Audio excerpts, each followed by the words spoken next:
እመቤታችን ቤዛ አይደላችም። ቤዛ ልጇ ነው። አትደንግጡ። ቤዛ ልጇ ነው። ነይ ነይ ቤዛ ነሽ አሉ ለዓለም ተብሎ አይሰበክም። ለምን ቤዛዊተ ዓለም እንዴት አትባልም የሚል ማን ነው? እሱ ማን ነው? ይምጣ እስቲ። የትኛውስ ነው? እንዴት ያለ ይሄማ በጣም ክህደት ነው ማለት ነው።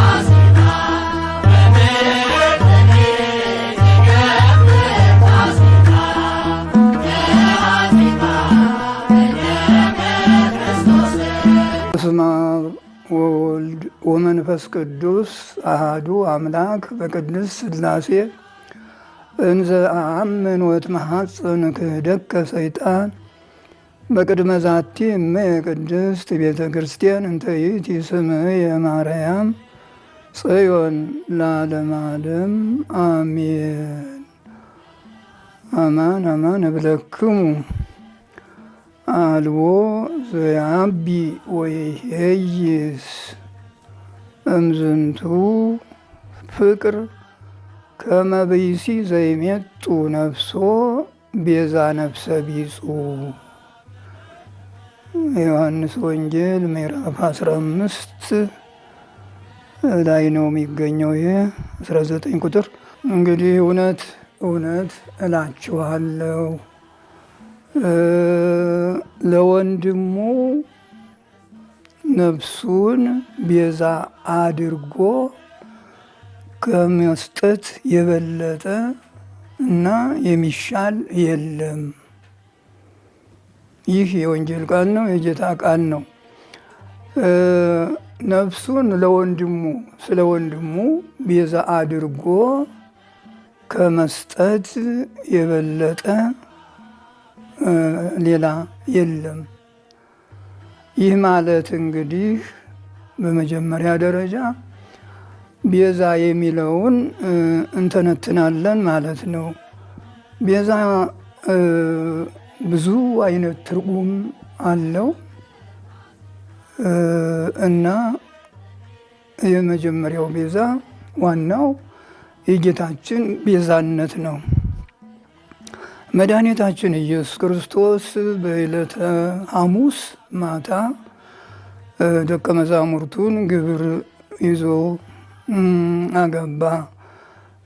በለግብር ተቀመጠ እና ከዚያ ህብስቱን ይዞ ጽዋውን ወይኑን ይዞ ይህ በነገ በመልዕልተ መስቀል ለቤዛ ዓለም ለዓለም ቤዛ የሚፈተተው ሥጋዬ ይህ ነው፣ ለዓለም ቤዛ የሚፈሰው ደሜ ይህ ነው ብሎ ሰጣቸው። በዚህ ጊዜ ያ ህብስቱ ተለውጦ የአምላክ ሥጋ ሆነ። ወይኑ ደግሞ በጽዋው ውስጥ ያለው ያ ደግሞ ተለውጦ የአምላክ ደም ሆነ ነው። እንግዲህ ይሄ የመድኃኒታችን የኢየሱስ ክርስቶስ ቤዛነት ዋናው ትልቁ መጨረሻው አዳኙ የመድኃኒታችን ቤዛነት ነው ማለት ነው። ለቤዛ ብዙሃን ለብዙዎቹ ክርስቲያኖች ማለት ነው፣ ላመኑበት ሁሉ ቤዛ ሆኖ የሚሰጥ ይህ ነው ብሎ መሰከረ። ይሄ የወንጌል ቃል ነው እና መድኃኒታችን ኢየሱስ ክርስቶስ የዓለሙ ቤዛ ነው፣ የዓለሙ አዳኝ ነው፣ ሁሉን የፈወሰ ያዳነ ነው እና ግን የቤዛነት ትርጉሙ በዚህ ብቻ የቀረ አይደለም። ዋናው ትርጉሙ ቤዛ ብዙ አይነት መንገድ አለው። ብዙዎቹ ቤዛ ተብለዋል። አዳኝ ማለት ነው ዋናው ትርጉሙ። መድኃኒት አዳኝ ማለት ነው። ኢየሱስ ማለት መድኃኒት ማለት ነው። እንግዲህ ኢሳይያስ ማለት መድኃኒት ማለት ነው። ኢያሱ ማለት ትርጉሙ መድኃኒት ማለት ነው እና መድኃኒታችን ኢየሱስ ክርስቶስና የእነሱ ቤዛነት አዳኝነት የተለየ ነው። ይሄኛው የፈጣሪ ነው፣ ያኛው ደግሞ የፍጡር ነው። ሙሴ አሁን እንግዲህ ቤዛ ሆኖ ለእስራኤል ተላከ። ያው በሱ አማካይነት ዳኑ እስራኤል እና ሙሴ ቤዛ አድርጌ ልኬሃለሁ ይላል። እንግዲህ ሲባል የሰነበተው ነው። ቤዛ አድርጌ ልኬሃለሁ ለሕዝቡ። ከዚያ እንግዲህ ደግሞ እነዚያ ቅድም የጠቀስኋቸውም እነ ኢሳይያስ መድኃኒት ተብለዋል። ግን እንደ ጌታችን እንደ ኢየሱስ ክርስቶስ ሥጋቸውን ቆርሰው ደማቸውን አፍሰው አይደለም። ዘገር ነጥቀው ባጭር ታጥቀው ያው ዘምተው ወገኖቻቸውን ስላዳኑ መድኃኒት ተብለዋል። ወደ እመቤታችን ስንመጣ ቤዛዊተ ዓለም ትባላለች። ከጥንት ጀምሮ ገና መድኃኒታችን ኢየሱስ ክርስቶስ ወደዚህ ዓለም ከመጣበት ጀምሮ የነበሩት ሐዋርያትም ሊቃውንትም ሰብአ አርድእትም ቅዱሳት አንስትም ሁሉ ድንግል ማርያምን አክብረው ቤዛዊተ ዓለም ይሏታል። እና አሁን እንግዲህ ቤዛዊተ ዓለም የሚለው የሚለየው ጌታ እንደ ጌታችን ተሰቅላ በመልዕልተ መስቀል አይደለም። ደሟን አፍስሳ ሥጋዋን ቆርሳ አይደለም። ይሄ ነው እንግዲህ ልዩነቱ። በተረፈው ከዚያ በኋላ ቤዛዊተ ዓለም በአማላጅነቷ በቃል ኪዳኗ በተሰጣት ጸጋ ባለሟልነት በዚህ እየጸለየች እያማለደች መንግሥተ ሰማያትን ታወርሳለች።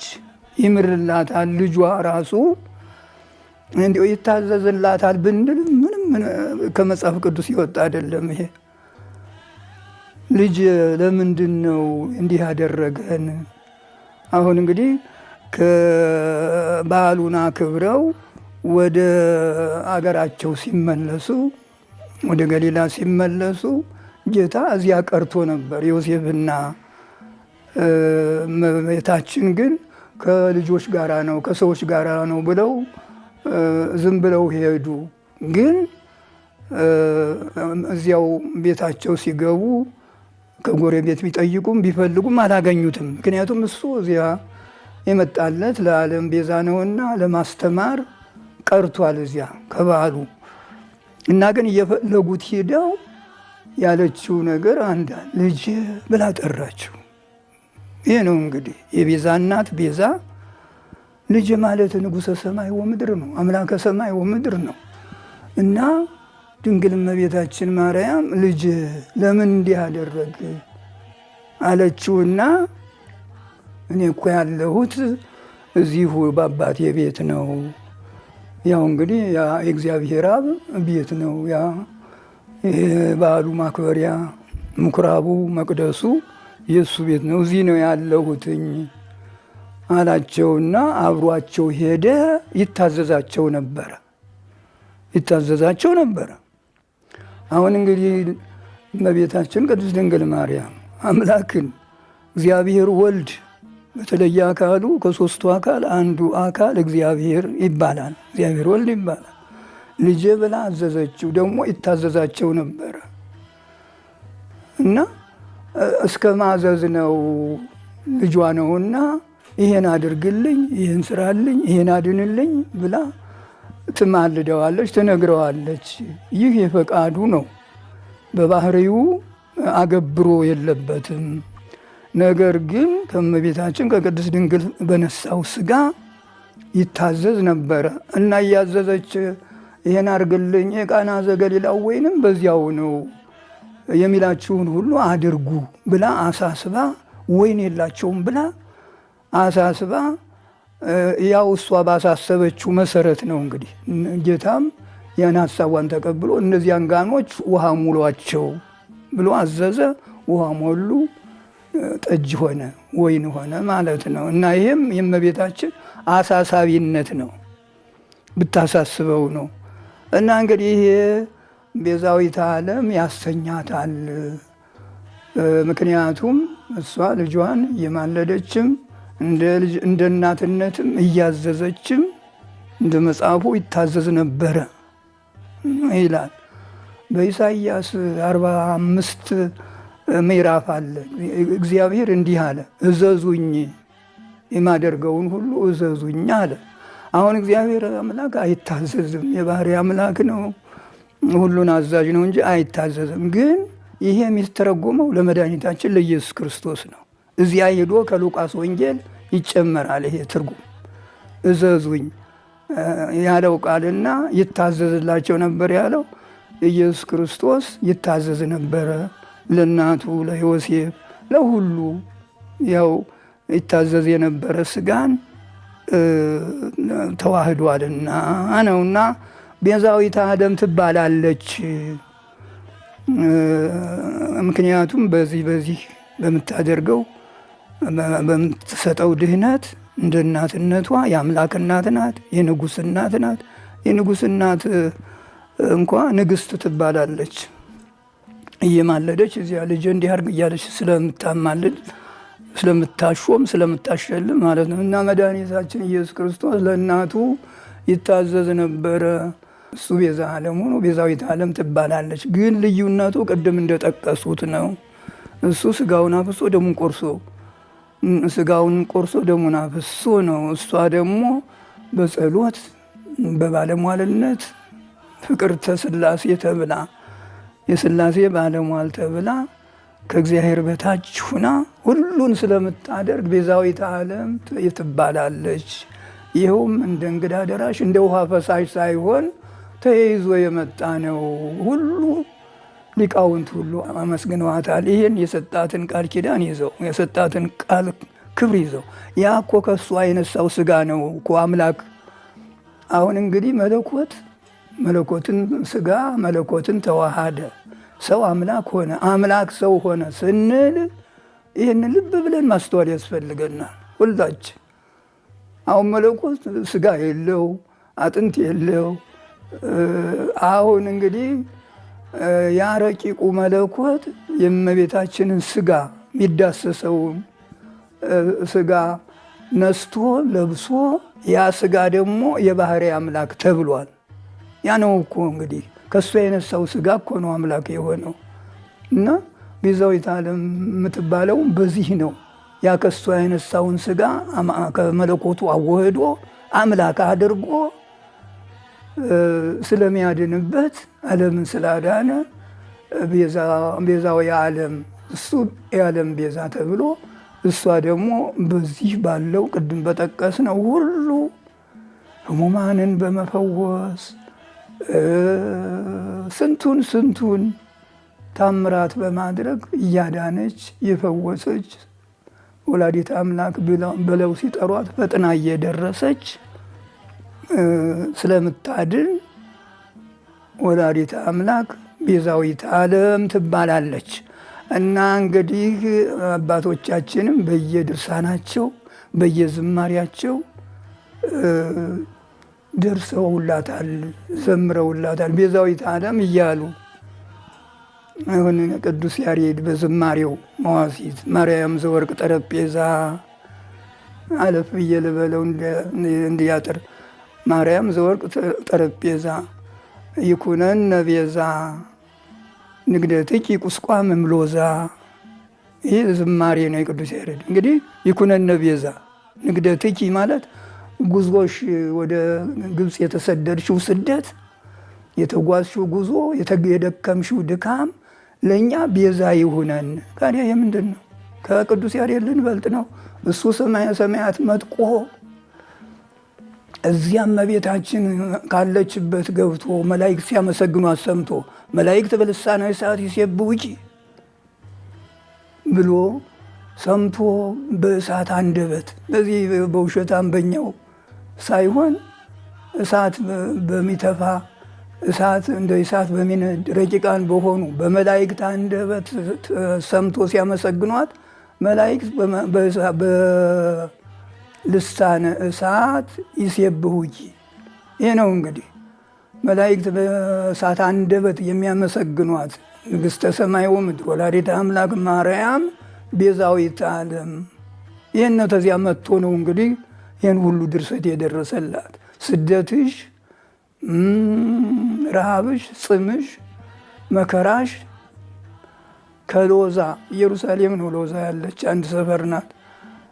ከሎዛ ተነስተሽ ወደ ግብፅ የተሰደድሽው መሰደድ ለእኛ ቤዛ ይሁነን።